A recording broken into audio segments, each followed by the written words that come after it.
राजस्थान के 13 जिलों की 3 करोड़ से ज्यादा जनता और 4,31,000 हेक्टेयर क्षेत्र को सिंचाई पीने का जल देने, राजस्थान के जल प्रबंधन को नए सिरे से विकसित करने, दक्षिणी राजस्थान की चंबल और सहायक कुन्नू, पार्वत, कालीसिंध को आपस में जोड़ने, प्रदेश में सबसे ज्यादा पानी वाले चंबल बेसिन जिसके पानी का इस्तेमाल नहीं किया जा सकता, उसे डायवर्जन कर इस्तेमाल करने लायक बनाने की करीब 4 साल पुरानी परियोजना ईस्टर्न राजस्थान कैनाल परियोजना केंद्र और राज्य की राजनीति में ऐसी बुरी फंसी कि बजाय जनता के नेताओं की राजनीतिक प्यास बुझा रही है। जयपुर आए केंद्रीय जल शक्ति मंत्री गजेंद्र सिंह शेखावत की ERCP परियोजना पर बैठक के बाद शुरू हुआ विवाद पानी कहीं आगे निकल गया। असल विषय ERCP गौण हो गया। मैंने कहा कि दोनों ने ही दुर्भाग्य से मुझे समय नहीं मिल पाया, मीटिंग में आने से दोनों ने असमर्थता व्यक्त कर दी। शायद हो सकता है कि गहलोत साहब और माननीय मालवीय साहब दोनों के लिए इन चारों विषयों से ज़्यादा महत्वपूर्ण कोई काम उनके लिए होगा, इसलिए उन्होंने, या शायद उनके लिए कोई पहले प्री फिक्स असाइनमेंट होगा। हालांकि मैंने तो काफ़ी दिन पहले सूचना कर दी थी, निवेदन कर दिया था, लेकिन फिर भी मैं उनके अधिकारियों के साथ में भी बैठ करके इस पर विस्तार से चर्चा करूँगा। बात करके और मदद करनी चाहिए ERCP प्रोजेक्ट के लिए। राजस्थान को फायदा होगा, 13 जिलों को यदि पानी मिलता है तो जितनी जिम्मेदारी पानी देने की हमारी है उतनी इनकी भी है। 25 MP इनके भी यहाँ से जीत कर गए। केंद्र में जो सरकार बनी बीजेपी की, उसमें राजस्थान के 25 MP जिताकर राजस्थान की जनता ने भेजे। तो 13 जिलों को पानी देने के लिए यदि प्रधानमंत्री ने कहा, मुख्यमंत्री जी कह रहे हैं, प्रधानमंत्री ने जो कहा उसको केंद्रीय मंत्री को आगे बढ़ाना चाहिए, तो आगे बढ़ाना चाहिए। इसमें प्रेस्टीज की क्या बात है। 2018 में तत्कालीन वसुंधरा सरकार के वक्त 37,247 करोड़ की योजना की लागत बढ़कर करीब 47,000 करोड़ रुपए हो गई है। मुख्यमंत्री अशोक गहलोत कहते हैं कि इसे राष्ट्रीय परियोजना घोषित की जाए, इससे परियोजना की लागत में राज्य को केंद्र से मदद मिलेगी, जबकि केंद्र तकनीकी पेच और मध्य प्रदेश की इस परियोजना के लिए असहमति का हवाला देकर देरी होने, लेकिन इस प्रोजेक्ट के प्रति PM की कटिबद्धता और जल्द इसे पूरा करने का दावा भी कर रहा है। देश के प्रत्येक घर तक पीने का पानी पहुंचे, हर ग्रामीण आवास को स्वच्छ, शुद्ध, उचित गुणवत्ता का और निर्धारित मात्रा में पानी नियमित रूप से मिले, ऐसी कल्पना देश के सामने रखी। कोविड की आपदा के होते हुए भी राज्य सरकारों ने जिस तरह से धरातल पर गंभीरता के साथ में काम किया, भारत सरकार ने जिस तरह से वित्तीय संसाधन निरंतर उपलब्ध कराए, उनमें कहीं भी कमी न आने दी। बहरहाल पेच यह भी है कि परियोजना में शामिल जिलों के महत्वपूर्ण बांधों को इसमें नहीं जोड़ा गया। राजनेताओं ने ERCP को इतना उलझा दिया है कि लोग परियोजना के भविष्य पर सवाल उठाने लगे हैं। क्या है वो सवाल और जवाब, खास खबर में देखिए तमाम वो जानकारी जो आपके लिए है खास।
नमस्कार जंटू में स्वागत है आपका। मैं हूं योगेंद्र, आप देख रहे हैं खास खबर। और खास खबर में हम बात करेंगे एक खास मुद्दे की। राजस्थान में इन दिनों eastern Rajasthan canal project ERCP काफी गूंज रहा है। पता नहीं जनता की प्यास तो कब बुझेगी, लेकिन सियासी प्यास बड़ी दिखाई दे रही है। इसमें क्या होगा, कब क्या मिलेगा, कोई पता नहीं है, लेकिन काफी ये राजस्थान की सुर्खियों में मामला है और 13 जिले इससे लाभान्वित होंगे। मध्य प्रदेश के एनओसी चाहिए, तभी नेशनल प्रोजेक्ट में इसे शामिल किया जाएगा। पिछले दिनों रीजनल कॉन्फ्रेंस में भी मामला गरमाया, जब केंद्रीय मंत्री गजेंद्र सिंह शेखावत, जो खुद इस विभाग के मंत्री भी हैं, और राजस्थान के मंत्री महेश जोशी ने जब बोला, तो उसके बाद से ही कभी कोई ट्वीट कर रहा है, कोई कभी याद दिला रहा है, कोई राजनीति छोड़ने की शपथ ले रहा है, बहुत सारी चीजें चल रही हैं। लेकिन सबसे बड़ी बात यह है कि जनता को इन तमाम चीजों से क्या मिलेगा? प्रदेश आपका है, प्रदेश की जनता आपकी है। क्या वास्तव में इस विवाद या फिर इन एक दूसरे पे आरोप लगाने से ये प्रोजेक्ट सहज हो जाएगा, या इसे मान्यता मिल जाएगी, या फिर मध्य प्रदेश एनओसी जारी कर देगा? कई चीजें ऐसी हैं, और मैं देख रहा था कि नेशनल प्रोजेक्ट के लिए क्या कुछ चीजों की आवश्यकता होती है। 2 लाख हेक्टेयर सिंचित भूमि होनी चाहिए, जो मुझे लगता है इसमें 4 लाख से भी ज्यादा है। वो तमाम चीजें हैं, और प्रोजेक्ट अगर बनता है, मोदी जी ने कहा था कि हम गंभीरता से इस पर विचार कर रहे हैं, ये 2018 की बात है। खैर चलिए, लेकिन मैं राजनीतिक उसमें नहीं जाना चाहूंगा। लेकिन राजस्थान की आवश्यकता है, राजस्थान की जरूरत है, इस पे गौर किया जाना चाहिए। अगर कहीं कोई लेकुना है तो उसे दुरुस्त किया जाए। राजनीतिक प्रयास को छोड़ करके उसकी भूख जागृत ना होने दें, तब ये प्रोजेक्ट सिरे चढ़ सकता है। चलिए, इस मुद्दे पर चर्चा करने के लिए हमारे साथ श्याम सुंदर शर्मा साहब जुड़े हुए हैं, भाजपा से पंकज मीना जी जुड़े हुए हैं, कांग्रेस से स्वर्णिम चतुर्वेदी जी जुड़ रहे हैं। सभी का स्वागत है। श्याम जी, अभी तक हम किस निष्कर्ष पे पहुंचे? क्या लगता है आपको? कोई चीज छुपी हुई नहीं है? आपके सामने 2 मंत्रियों की नोकझोंक भी आपने देखी, और जो सारा परिदृश्य जो चल रहा है, जनता को इंतजार है इस बात का कि ईस्टर्न कैनाल में के जरिए हम जुड़े। 13 जो जिले हैं उनकी प्यास बुझेगी, सिंचित जमीन हो पाएगी उनकी, क्योंकि अभी पानी हमारे पास में इतना है नहीं। तो लगता है कि आपको इसकी जरूरत है, लेकिन जरूरत से ज्यादा मुझे राजनीतिक जरूरत ज्यादा महसूस हो रही है यहाँ। देखिए योगेंद्र जी, ईस्टर्न कैनाल की जरूरत तो है। इसी कारण पूर्व मुख्यमंत्री वसुंधरा राजे ने 2018 में इस प्रोजेक्ट को बनाया था, और प्रधानमंत्री से कहलवाया भी था अजमेर की मीटिंग में कि ये अत्यंत ही पानी की समस्या के समाधान की, 13 जिलों की पानी की समस्या के लिए ये प्रोजेक्ट हम गंभीरता से ले रहे हैं, और टेक्निकल तरीके से इसको करके और हम उसको शीघ्र समाधान करने का प्रयास करेंगे। ये प्रधानमंत्री जी ने कहा था जब जल शक्ति मंत्री इस पिक्चर में नहीं थे। उसके बाद जब शासन ही अगर भाजपा का वापस से नहीं आया, जिस हिसाब से प्रधानमंत्री जी ने कहा, और राजस्थान में शासन बदल गया, तो ये सारी प्रायोरिटी भी बदल गई अपने आप ही। आज की स्थिति में देखिएगा कि जिस प्रकार से इस प्रोजेक्ट को कांग्रेस भी उठा रही है, और क्योंकि सीधे तौर पर जोधपुर से जो सांसद आते हैं गजेंद्र सिंह शेखावत, वो तो इस विभाग के मंत्री बन गए। तो सबसे बड़ी बात ये कि राजस्थान का मंत्री, जो कि सांसद भी है राजस्थान से, वो इस प्रोजेक्ट से सीधे तौर पर जुड़ गया है। तो देखिए, गत दिनों पे आप देखा कि रीजनल कॉन्फ्रेंस हुई थी, उसमें इस बात की चर्चा भी हुई थी, लेकिन अब खुलासा अलग तरह का सामने आ रहा है। एक तो प्रोजेक्ट की कीमत बढ़ गई है, पहले 37,000 करोड़ का था, अब वो बढ़कर के 47,000 करोड़ करीब लगभग पहुंच गया है। लेकिन सबसे बड़ी समस्या इस प्रोजेक्ट की अब ये आ रही है, जैसा कि अभी बता रहे हैं कि पहला फेज बनना है, और पहले फेज के अंदर अगर हम इनको डीपीआर बना के वापस से देनी है, और उनका कहना था कि अगर डीपीआर बना के अगर हमको नेशनल जो कमीशन है, वाटर कमीशन है, उसके पास प्रस्तुत कीजिए डीपीआर। अब ये कह रहे हैं जिस तरह से केंद्र ने कहा। अब केंद्र ने जिस प्रकार का नया राग अपना शुरू किया है कि प्रोजेक्ट में एक चीज ये है, मध्य प्रदेश से एक समझौता भी होना है। समझौता यह है कि 75% पर अगर करिएगा, अभी 50% वाला बना के राजस्थान ने भेजा है, जिसमें डैम बड़े बनेंगे और डैम भर नहीं पाएंगे, इसलिए 75% के ऊपर मध्य प्रदेश राजी है। तो इस समाधान के लिए इस विवाद के ऊपर पहले बातचीत होनी चाहिए। ईपीआरसी पर राजनीति तो निश्चित रूप से होगी, क्योंकि जोधपुर जिस हिसाब से आते हैं, मुख्यमंत्री जी भी अपने बेटे को वहां से सांसद बनाना चाहते हैं, और वो हरा के भी गए। तो जिस तरह से आप दिखाओगे कि जो ट्वीट सामने चल रहा है, सब कुछ हो रहा है कि आप श्याम जी, मैं आ रहा हूं आपके पास में। यहाँ एक एक्सपर्ट हमारे साथ में जुड़े हुए हैं फोन लाइन पर, आप लोगों को भी मैं सुनवाना चाहूंगा उनको। विनोद शाह साहब हमारे साथ में जुड़े हुए हैं, जो इस वक्त राजस्थान के बाहर हैं। उनसे मैं जरूर जानना चाहूंगा कि नेशनल प्रोजेक्ट में शामिल करने के लिए क्या कुछ है, और हम क्यों पिछड़ रहे हैं इसमें। और क्या वास्तव में ईस्टर्न कैनाल की आवश्यकता है, और आवश्यकता है तो क्यों इसमें विलंब हो पा रहा है, पहले को प्रयास किए गए। शाह साहब, आप सुन पा रहे हैं मुझे? हाँ, सुन रहा हूँ सर। हाँ, सुन पा रहा हूँ। बिल्कुल। सवाल ये है मेरा आपसे कि ये राजस्थान की आवश्यकता है तो फिर इसमें विलंब क्यों? क्या सियासी उसमें कहूं सैंडविच में ये पिसता जा रहा है या फंसा हुआ है ये पूरा पैच?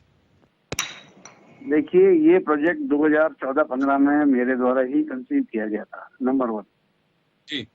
उस वक्त जब हमने कंसीव किया था तो मेरे को बहुत अच्छी तरह पता है कि राजस्थान और एमपी के इंटरस्टेट एग्रीमेंट क्या कहता है। उस एग्रीमेंट के तहत हमने इसको ध्यान में रखते हुए इस प्रोजेक्ट को बनाया है। एमपी के जितने भी ऑब्जेक्शंस है वो जायज नहीं है, क्योंकि उसमें हमारा एमपी के एग्रीमेंट का उल्लंघन कहीं नहीं, बल्कि इसके एवज में तो प्रीवियस गवर्नमेंट ने एमपी को 3-4 स्कीम्स की एडवांस सैंक्शन दे दी, इस एंटीसिपेशन में कि हमको इस पे कोई नो ऑब्जेक्शन मिल जाएगा एमपी से। वैसे देखा जाए एज एन एक्सपर्ट, अगर मैं जो ये सियासी राजनीति और कांग्रेस या कोई सी भी गवर्नमेंट हो, एक अलग मैटर है, बट एज एन एक्सपर्ट मैं आई कैन से कि इस प्रोजेक्ट में एमपी का कोई भी ऐतराज भारत सरकार के लेवल पर माननीय नहीं है और भारत सरकार को नहीं मानना चाहिए। रही बात कि हम हमारा पानी यूज कर रहे हैं, अब हम इसको 50% पे बनाए, 75 पे बनाए, 60 पे बनाए, 30 पे बनाए, 40 पे बनाए, ये हमारा आउटलुक है, हमारी सरकार, हमारे स्टेट के निवासियों का आउटलुक है। हम एक वाटर डेफिशिएंट स्टेट है, हमारे यहाँ पानी की बहुत ज्यादा एक तरह से भुखमरी है, तो हम ज्यादा हाई डिपेंडेबिलिटी के रिजर्वायर नहीं बनाना चाहते हैं यहाँ पे। हम चाहते हैं कि जो भी पानी हमें मिले उसका संग्रहण करें, अधिक से अधिक कैपेसिटी में करें, जिससे कि वो अगले 2-3 साल तक चले। अब आज की डेट में इसको नेशनल प्रोजेक्ट नहीं डिक्लेयर करना मेरी समझ के परे है। इतना बढ़िया प्रोजेक्ट पूरे इंडिया में एक उदाहरण है, उसको सिर्फ इसलिए स्वीकृत नहीं किया जा रहा है कि वो एमपी की सैंक्शन नहीं है, ये नहीं है, तो ये बाबूगिरी चलती रहेगी, हमेशा चलती आई है। इसको राज्य का खड़ा बना लो, बाबूगिरी का खड़ा बना लो, पर जहाँ तक तकनीकी और शाह साहब आप हमारे साथ में जुड़े रहिए। शाह साहब आप जुड़े रहिए, मैं पंकज मीना साहब के पास में जाना चाहूंगा। पंकज जी, पहली मर्तबा जिस शख्सियत ने इसकी ओपनिंग की, या कहूं कि जहां से ये विचार निकल करके आए और जहां से प्रोजेक्ट शुरू हुआ, विनोद शाह साहब हमारे साथ में जुड़े हैं, मुंबई हैं इस वक्त वो, और उनका साफ कहना है कि जिस पिच पे हम लड़ाई लड़ रहे हैं वो है ही नहीं इसमें। तो मुझे लगता है कि कहीं ना कहीं ऐसा कुछ लेकुना है या अहम की लड़ाई है जिसकी वजह से ये प्रोजेक्ट शामिल हम उसको नहीं लेके आ पा रहे हैं। कोई कह रहा है कि आपका ये ऑब्जेक्शन नहीं है, दोनों राजस्थान के हैं, मुख्यमंत्री भी राजस्थान के हैं और केंद्रीय मंत्री भी राजस्थान के रहने वाले हैं, और मुझे नहीं लगता है कि ईस्टर्न कैनाल जुड़ेगी तो ये तो कभी यात्रा पे जाएंगे जब एक पानी का ग्लास इनको मिलेगा। वहां के लोगों की सोचनी चाहिए हमें, और मुझे लगता है कि पार्टी हित या पार्टी से ऊपर उठ करके बात करनी चाहिए। और अगर वास्तव में इसमें राजनीति हो रही तो मुझे लगता है कि प्रदेश का बहुत बड़ा दुर्भाग्य है। तो पंकज जी, अभी सुना विनोद शाह साहब को आपने कि इसमें जो कुछ चीजें चल रही हैं वो सब कुछ समझ से परे हैं। योगेंद्र जी, सबसे पहले तो आपको इस बात का धन्यवाद देना चाहूंगा कि आपने बहुत अच्छा पैनल इसके इतने अच्छे विषय पे डिस्कशन के लिए बुलाया, या सबको साथ बैठाया। मैं सबको बहुत अच्छे से जानता हूँ, सभी लोग इस मामले में बहुत चिंतित भी है और अनुभवी भी है, तो मैं समझता हूँ एक अच्छा डिस्कशन यहाँ आज हो पाएगा। ये जो ईस्टर्न कैनाल प्रोजेक्ट है और जो विवाद चल रहा है, इसको मैं आपको 1 मिनट में थोड़ा सा समझाने की कोशिश करूंगा। हमने 2018 के अंदर प्रोजेक्ट बना के भेजा 37,800 करोड़ रुपए का, और उसमें राजस्थान सरकार ने 50-50% रेशो के हिसाब से उसके लिए भेजा कि भाई 50% राज्य सरकार लगाएगा, 50% केंद्र सरकार लगाएगा। यहाँ योगेंद्र जी, एक चीज समझने वाली बात यह है कि जो जल का जो विषय होता है, हमारे संविधान के अनुसार केंद्र सरकार को और राज्य सरकार को काम आपस में बटा हुआ है। किसी भी राज्य के प्रेमिसेस में कोई जल इकट्ठा जल है या भूजल है, वो उसका मालिकाना हक उस राज्य सरकार का होता है, और उसको कहीं ट्रांसफर करने के लिए उस राज्य सरकार की परमिशन चाहिए होती है। अब ये जो ईस्टर्न राजस्थान कैनाल प्रोजेक्ट है, इससे लाभान्वित कौन होगा? राजस्थान होगा। इसका जल का एक हिस्सा कहां से आएगा? मध्य प्रदेश से आएगा। और इससे मतलब तो जल वितरण को कौन करेगा? राज्य सरकार करेगा। तो ये कुल मिला के पूरा का पूरा विषय राज्य सरकार का विषय है। केंद्र सरकार को इसमें फंडिंग करनी है, केवल मात्र केंद्र सरकार को इसमें कोई भी रोल अदा नहीं करना है, केवल फंडिंग करनी है। इसको एग्जीक्यूशन राज्य सरकार को करना है, एग्जीक्यूशन के बाद चलाने का काम इसको राज्य सरकार को करना है। अब आप मजे की चीज देखिए लाभान्वित होने वाले राजस्थान के लोग, एग्जीक्यूशन करने वाला राजस्थान सरकार, और राजस्थान सरकार क्या कर रही है, एक कदम आगे नहीं बढ़ रही। मैं आपको बताऊं, बड़ा दुर्भाग्यपूर्ण है कि पिछले 3 साल में जब वसुंधरा जी की सरकार ने डीपीआर बना के केंद्र सरकार को भेजी थी, उसके बाद में जब यह सत्ता परिवर्तन हो गया, उस सत्ता परिवर्तन होने के बाद में राज्य सरकार के ना तो माननीय मुख्यमंत्री, ना माननीय जल संसाधन मंत्री यानी पीएचडी मंत्री एक बार भी केंद्र सरकार के पास नहीं गए। अब तक इसकी केंद्र सरकार ने 7 बार मीटिंग बुलाई है, और आप मजे की बात देखिए, इस 7 बार की मीटिंग में मध्य प्रदेश 2 बार आ गया है, परंतु हमारे राजस्थान सरकार से एक भी व्यक्ति नहीं गया आज तक, ना तो माननीय मंत्री जी गए, ना माननीय मुख्यमंत्री जी गए। अब आप इससे अंदाज लगा सकते हैं कि हमारी राजस्थान सरकार इस बारे में कितनी चिंतित है। अब ये बार बार क्या करते हैं, अभी हम 3 साल का काम करने का पैटर्न गहलोत साहब का देखें तो उनका एक बहुत सीधा सा तरीका है, उनको कोई काम करना नहीं होता, वो कोई भी काम होता है वो सीधा केंद्र के पाले में पटकती है, और केंद्र के पाले में पटकने के बाद में वो दोषारोपण केंद्र को करती रहती है। जो काम उनको खुद को करना होता है, जो काम का इनिशिएटिव उनको खुद को लेना होता है, उसके लिए वो केंद्र सरकार को देती है। मैं जवाब दिलवाता हूँ। स्वर्णिम जी, आपने सुना अभी पंकज मीना जी को? जी, मैंने पंकज मीना जी को भी सुना, मैंने सबको सुना, मैंने प्रधानमंत्री जी को भी सुना था। उन्होंने जयपुर में भाषण दिया था कि भाई हमें प्रमोशन प्राप्त हुआ है। उसके बाद अजमेर में प्रधानमंत्री जी को हमने सुना था, जिन्होंने कहा कि इसकी डिटेल प्रोजेक्ट रिपोर्ट जो है वो बनवा रहे हैं, इसकी स्टडी कर रहे हैं, उस पर निर्णय लेंगे। उस निर्णय का जो प्रधानमंत्री जी ने कहा था अजमेर में, डीपीआर का हम निर्णय लेंगे, उस निर्णय का इंतजार पूरा राजस्थान आज तक कर रहा है। और उसको याद दिलाने के लिए मुख्यमंत्री जी ने बार बार कहा, यहाँ तक भी कहा कि अगर भारतीय जनता पार्टी के तमाम नेता जो भारतीय जनता पार्टी के 25 के 25 सांसद चाहे तो उनके साथ जाकर मुख्यमंत्री जी प्रधानमंत्री जी को उनका वादा याद दिलाने के लिए तैयार है। हमें एक आशा भी जगी थी, अभी इनके राष्ट्रीय अध्यक्ष भारतीय जनता पार्टी के सवाई माधोपुर आए थे, शायद ये था कि जो पूर्वी राजस्थान है वहां पे अपनी स्थिति को सुधारने का उन्होंने कोई योजना बनाई थी, लेकिन उसके बावजूद भी पूर्वी राजस्थान की प्यास बुझाने के लिए जो ये ईस्टर्न कैनाल पूर्वी राजस्थान कैनाल प्रोजेक्ट है, इस पे ये कदम आगे नहीं चले। दुख का विषय ये है कि हमारे राजस्थान से ही जल संसाधन मंत्री है, केंद्रीय जल संसाधन मंत्री, और वो ये मना करते हैं कि प्रधानमंत्री जी ने कभी इस बात का जिक्र तक नहीं किया। चलिए, आज लेकिन स्वर्णिम जी एक नई बात कही है। स्वर्णिम जी, पंकज मीना जी ने एक आरोप लगाया है कि सरकार का कोई नुमाइंदा जाके 7 बार केंद्र ने मीटिंग के लिए कॉल किया और प्रदेश से कोई नहीं पहुंचा उसमें। देखिए, मैं तो एक ही चीज जानता हूँ, जल संसाधन मंत्री जी से जब ये कहा, जब हमारे खुद प्रदेश के जो जलदाय मंत्री वहां बैठे थे, तो उन्होंने तो ये कहा कि इस प्रोजेक्ट की बात ही मत करो। प्रधानमंत्री जी ने तो कभी इस पे जो है इसका जिक्र तक नहीं किया, उन्होंने तो ये कहा। और पंकज जी दूसरी बात कह रहे हैं, पंकज जी बात के जो कह रहे हैं वो सही है, या जल संसाधन मंत्री गजेंद्र सिंह शेखावत कह रहे थे वो सही है, ये निर्णय तो जनता कर लेगी। लेकिन मैं आपको एक चीज बताना चाहता हूँ, यहाँ पे प्रक्रिया जो होती है, प्रक्रिया ये होती है कि जब डीपीआर बनती है, डिटेल प्रोजेक्ट रिपोर्ट, उसमें तकनीकी कहना चाहिए, उसमें स्पेसिफिकेशन बन जाते हैं, और उनको स्टडी करने के बाद निर्णय लेती है केंद्र सरकार की करना है या नहीं करना। तो अभी तक जो प्रधानमंत्री जी ने तो कहा कि डीपीआर देख करके निर्णय लेंगे, डीपीआर बनवा रहे, और डीपीआर बनवाने के बाद निर्णय आज तक आया नहीं है। तो निर्णय आने के बाद ही तो बताएंगे ना कि आगे को क्या करना है। स्वर्णिम जी, एक बात जो बीजेपी लगातार उठा रही है, चले गजेंद्र सिंह जी ने तो कहा कि इसका अनाउंसमेंट नहीं किया या उन्होंने वादा नहीं किया, जो भी कहा मुख्यमंत्री ने उसमें ट्वीट किया, वो मैं उसमें नहीं जाना चाहूंगा। मैं ये जानना चाह रहा हूं कि अभी पंकज मीना जी ने कहा कि 7 बार इस प्रोजेक्ट को लेकर के मीटिंग बुलाई गई, लेकिन प्रदेश से ना जन संसाधन मंत्री ही नहीं पहुंचे वहां पे। ये तो बिल्कुल ही सरासर झूठ है। मैं तो आपको यही बता रहा हूँ ना, विधानसभा में मुख्यमंत्री जी ने कहा इनके नेता प्रतिपक्ष तमाम विधायकों से कि आप चलिए, आपके सारे सांसदों को ले लीजिए, मैं साथ चलने के लिए तैयार हूँ। प्रधानमंत्री जी को याद दिलाने के लिए, प्रधानमंत्री जी से मांग करने के लिए कि भाई इस प्रोजेक्ट को राष्ट्रीय परियोजना बना लें। ये विधानसभा में कहा है, कोई सड़क चलते नहीं कहा है, और सब जगह इनको बार बार याद दिलाने और कह रहे हैं। तो ये कहना जो पंकज मीना जी कह रहे हैं वो अलग विषय, मतलब मेरी समझ से परे है कि वो कहाँ से इस बात को लाए। भारतीय जनता पार्टी के लिए तो झूठ बोलने में बहुत माहिर है।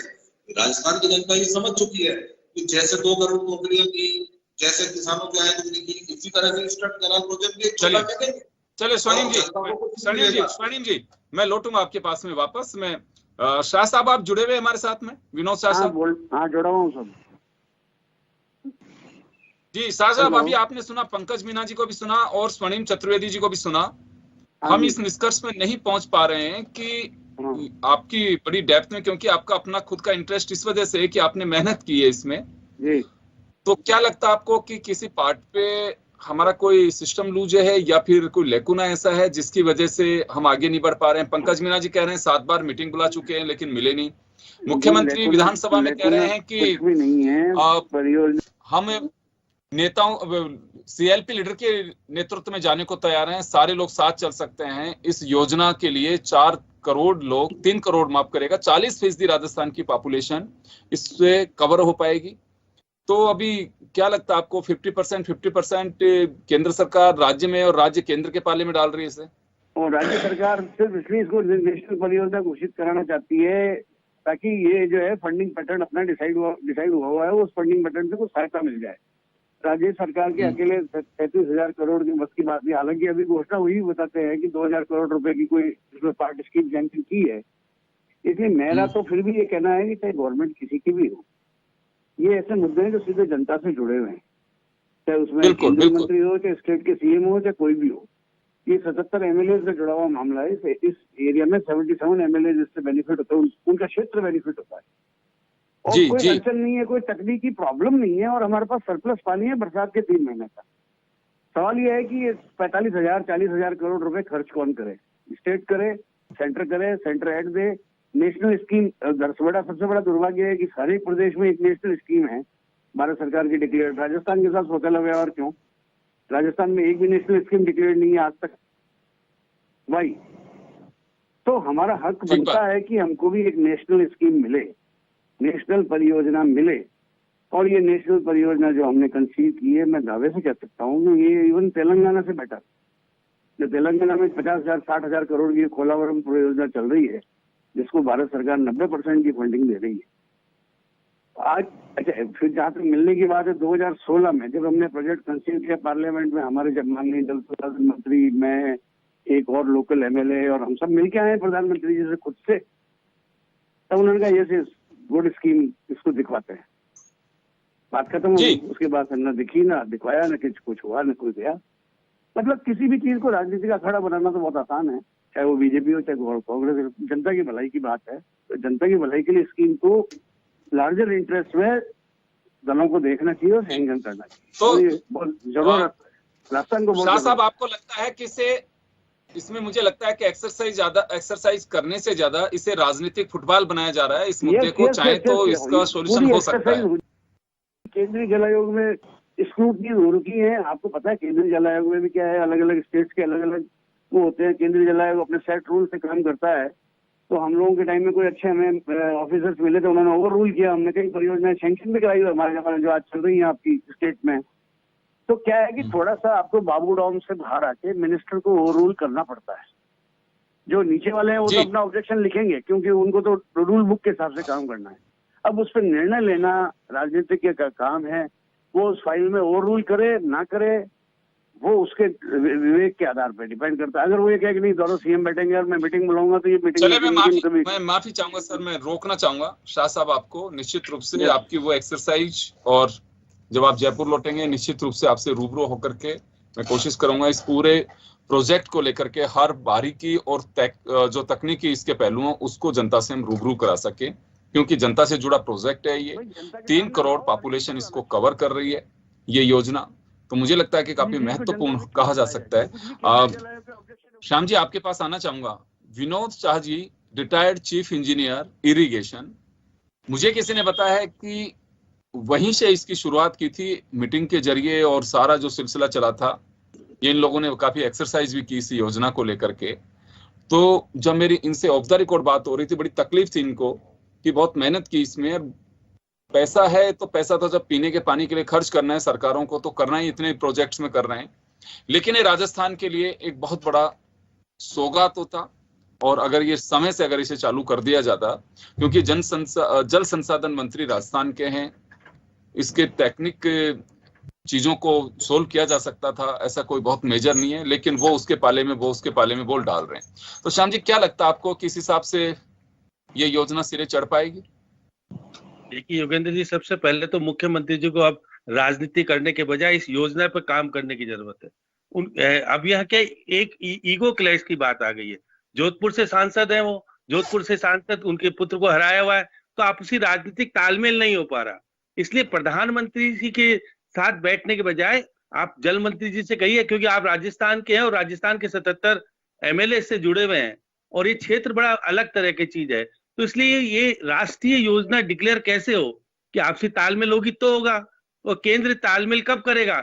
जब उसकी समर्थित सरकार आएगी तब, क्योंकि वसुंधरा जी को जब आपने हरा दिया, भाजपा चली गई, तो इसलिए इस पे ये राजनीति होगी निश्चित रूप से। आने वाला 2023 का जब चुनाव होगा तो अहम मुद्दा, क्योंकि मुख्यमंत्री जी कह चुके हैं हम इसको मुद्दा बनाएंगे, तो प्रधानमंत्री जी इतनी जल्दी इसको सॉल्व करने वाले नहीं है। अब देखिए विधानसभा में मुख्यमंत्री जी ने क्या कहा कि हम जाने के लिए तैयार है, कहते हैं डिक्लेयर, कहते कि हम जाएंगे, मिलकर के तैयार हो जाइए, डेट डिक्लेयर कर देते और एक आश्वासन। केवल राजनीति करने के लिए आप यदि आप भाषणों में ये सब चीज कहो तो ठीक नहीं है। इसलिए मैं कह सकता हूं कि राजस्थान का एक बहुत बड़ा हिस्सा जो कि पानी आने वाला समय आपने 9,600 करोड़ भी दे दिए। आखिर क्यों दिए 9,600 करोड़ जब आपको पता है कि इससे कुछ होना नहीं है? केंद्र जब तक 90% इसमें सहयोग नहीं करेगा ये योजना आगे बढ़ नहीं सकती। इसलिए राजनीति को छोड़िए, अपनी जो जल साधन मंत्री आए थे कि यहाँ पर जयपुर में बैठ के बात कर लेते कि देखिए महेश जोशी ने जो कुछ कहा राजनीति करके चले आए। महेश जोशी भी वो चाहते थे कि मिल लें, क्योंकि हमारी भी बात हुई थी। अब ये क्या है कि राजनीतिक द्वेषता के कारण जैसे रिफाइनरी मामला फंसा उसी तरह मामला फंस गया है। इसलिए योजना अच्छी है, इसमें दो राय नहीं है। बिल्कुल। चले मैं आऊंगा श्याम जी आपके पास में वापस, क्योंकि रिफाइनरी के बाद में अगर कहीं बात करें तो एक बड़ा ईस्टर्न कैनाल का जो प्रोजेक्ट है 37,000 करोड़ का, अब बताया जा रहा है कि लगभग 50,000 करोड़ तक ये योजना पहुंच गई है। लेकिन अभी महंगाई बढ़ रही है, लेकिन योजना कहां तक पहुंचेगी, क्या होगा, अभी कोई इसका अता पता नहीं है। अभी तो सिर्फ लोगों को पता इसी से चल रहा है कि दोनों तरफ से सियासी बाण चल रहे हैं। स्वर्णिम जी, अभी आपने सुना श्याम जी को कि इसमें राजनीति के बजाय दोनों ही तरफ से इसमें पहल होनी चाहिए, क्योंकि जो कुछ कर रहे हो तो राजस्थान के लिए कर रहे हो। सरकार भी बनी तो राजस्थान के लिए बनी है, केंद्रीय जल संसाधन मंत्री भी बने हैं तो पब्लिक के लिए बनी है। अगर राजस्थान को रिप्रेजेंट कर रहे हैं तो राजस्थान के लिए दोनों को ही मुझे लगता है कि इसको सियासी पैच में नहीं फंसाना चाहिए। देखिए मैं तो आपको एक चीज कह रहा हूँ कि जब जल संसाधन मंत्री राजस्थान से हमारे अपने हैं तो ये तो उनको पहल करनी चाहिए, अधिक से अधिक प्रोजेक्ट, अधिक से अधिक जो है योजनाएं राजस्थान के लिए लाए, क्योंकि राजस्थान ही एकमात्र प्रदेश हिंदुस्तान में जो सर्वाधिक वंचित है जल से। जो एक भू भाग है हमारा, उस अनुपात में अगर देखें तो हिंदुस्तान में केवल 1% जल उपलब्ध है राजस्थान में। तो इतना तो हम एक्सपेक्ट करेंगे ही, जनता एक्सपेक्ट करेगी कि अगर कोई मंत्री मंत्रालय संभाल रहा है उस मंत्रालय से कोई एक योजना तो राजस्थान को मिले। नहीं मिली, अगर नहीं मिलती है तो इसकी टीस भी होती है, टीस होती है तो उसके लिए निश्चित रूप से तनाश भी किया जाता है। और अब आप देखिए राजनीति की बात आप करते हैं, राजनीति तो उसको शुरू होती है प्रधानमंत्री जी ने 2 लाख हेक्टेयर भूमि का और 13 जिलों के लोगों को मीठा पानी पिलाने का वादा किया था, उन्होंने कहा था। और उसके बाद अगर जल संसाधन मंत्री कहते हैं ऐसा चित्र नहीं हुआ तो इस्तीफा दे दूंगा। तो जब ना प्रधानमंत्री अपना वादा निभा रहे हैं, ना जल संसाधन मंत्री वीडियो देख करके अपने इस्तीफा देने का वादा निभा रहे हैं, तो राजनीति कौन कर रहा है ये समझ सकते हैं। हम तो जनता के लिए मांग रहे हैं, हम तो ये कह रहे हैं कि ये प्रोजेक्ट जो वसुंधरा सरकार के दौरान बना, मुख्यमंत्री जी ने भी कहा इसको आप लागू करिए, देखिए प्रदेश की जनता के हित में है, प्रदेश की जनता की प्यास बुझेगी। और उसके लिए मुख्यमंत्री जी भाजपा के नेता प्रतिपक्ष के नेतृत्व तक में जाने के लिए तैयार है। तो ये समय कम है स्वर्णिम जी, मैं पंकज जी से जवाब दिलवा देता हूँ, एक बार पंकज जी से जवाब दिलवा देता हूँ। पंकज जी, मेरी गुजारिश तो ये है कि मैं जो समझ पा रहा हूँ इसमें बात ये सियासी पेच ज्यादा दिखाई दे रहा है बजाय कुछ तकनीकी खामी के।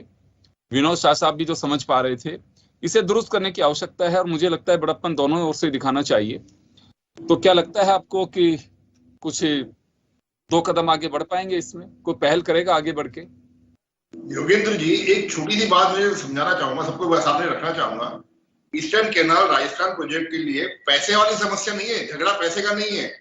पैसा जरूरत ये है कि मान लीजिए आपने कैनाल तो बना दी, उसे पानी कहां से आएगा? पानी के लिए आपको मध्य प्रदेश से समझौता करना पड़ेगा। तो माननीय मुख्यमंत्री जी, वास्तव में आप 3 करोड़ की चिंता करते हैं, स्वर्णिम जी आप मेरी बात पहुंचाइएगा उनको कि अगर वास्तव में 3 करोड़ जनता की चिंता करते हैं तो सबसे पहले तो आप मध्य प्रदेश के मुख्यमंत्री से बात करें और उनसे जल का समझौता करें। फिर उसके बाद में जब आपका जल का समझौता हो जाए तो उसके बाद में आप केंद्र को अपना प्रोजेक्ट दीजिए। क्योंकि देखिए ये जो आप जिद कर रहे हैं ना 90-10 और 25 सांसद, ये सब सियासती डायलॉग है, इसके अलावा कुछ भी नहीं है।